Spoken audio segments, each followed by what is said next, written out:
Arkadaşlar. Balıkası ıslakları. Bunu yaparken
Schatten der Ukraine-Russland-Krise begeht Erdogan und seine faschistische AKP-MHP-Regierung Kriegsverbrechen im Nordirak, in Südkurdistan, im Rojava. Der NATO-Staat Türkei hat in der Nacht vom 17.04.2022 eine erneute Militäroffensive in Südkurdistan gestartet. Damit intensiviert die Türkei ihren seit Jahren anhaltenden Angriffskrieg gegen kurdische und selbstverwaltete Strukturen. Gebiete in den Regionen Sab, Metina und Arashi werden von der türkischen Armee mit Kampfjets und Drohnen angegriffen. Bereits unzählige Zivilisten haben ihr Leben verloren.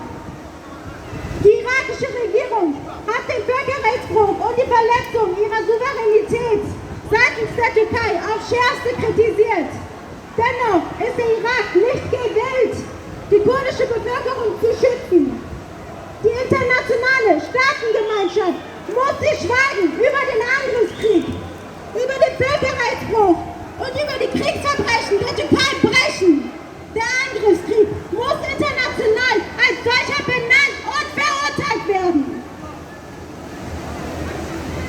Insbesondere Deutschland als engster Verbündeter der Türkei ist hier in der Pflicht zu handeln. Als sofortige Maßnahme fordern wir unverzüglichen Stopp von Waffenlieferungen in die Türkei. Denn auch jetzt gehört die Türkei zu den größten Hauptabnehmern deutscher Rüstungsexporte. Es sind deutsche Waffen, die das Völkerrecht in Kurdistan brechen. Es sind deutsche Waffen, die Zivilisten töten. Es ist kurdisches Blut, welches am deutschen Kapital hängt. Wir fordern einen sofortigen Stopp der Rüstungsexporte. Und wir fordern die internationale Öffentlichkeit dazu auf, die Türkei ihre Verbrechen zur Rechenschaft zu ziehen. Schluss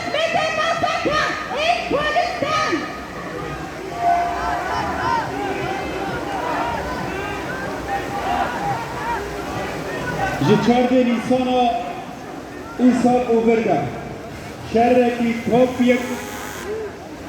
şerekî topyekin li hember gelê Kurd heye bi taybet li seranserî Kurdistanê ji Rojavayê Kurdistanê heta başûrê Kurdistanê heta Mexmûr heta Şengalê ev êrîşa topyekin li hemberî îradeya azad e dixwazin di kesayetiya tevgîra azadiya Kurdistanê de gelê Kurd xirkirineke sed salê careketin derbas bikin lê sala çû careketin di heman meha ya Sıbatê de dema ku êrîşî garê kirin li wir de tê çûn gerîlayên azadiya Kurdistanê li wir ew tê birin lê careketin xwestin ku êrîşeke wiha ber